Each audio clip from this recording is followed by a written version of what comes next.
Imported हुकूमत इमरान खान की मकबूलियत से खाइफ या चेयरमैन पीटीआई के बयानिए से डरने लगी? क्या लीगी सरकार साबिक वज़ीर आज़म की तकरीर नशर कराना नहीं चाहती? क्या शहबाज हुकूमत को इमरान खान के विजन से मसला है? सवालात उठने लगे। हुकूमत की बोल न्यूज़ के साथ नाइंसाफ़ी, कप्तान की तकरीर दिखाना जुर्म बन गया। इमरान खान की तकरीर के दौरान बोल न्यूज़ 2 घंटे के लिए बंद किया जाता है। की नशरियात पर गैर एलानिया पाबंदी।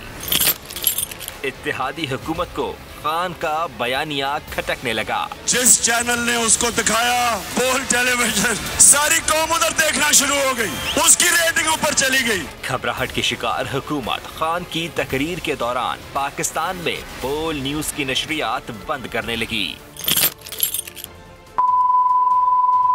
पाकिस्तान के सबसे बड़े मीडिया नेटवर्क की नशरियात 2 घंटे के लिए बंद कर दी जाती हैं।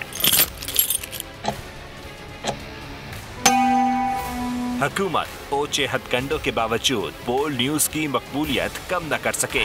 सबसे ज्यादा व्यूज, सबसे ज्यादा रील्स और सबसे ज्यादा रेटिंग के साथ बोल अब भी नंबर 1 पोजीशन पर बरकरार। टीवी पर बोल न मिला तो अवाम सोशल मीडिया पर आ गए। यूट्यूब, फेसबुक और ट्विटर पर लाइव नशरियात देखने लगे। बोल एक बार फिर नंबर 1। सब्सक्राइब करें और बेल दबाएं ताकि कोई खबर रह न जाए।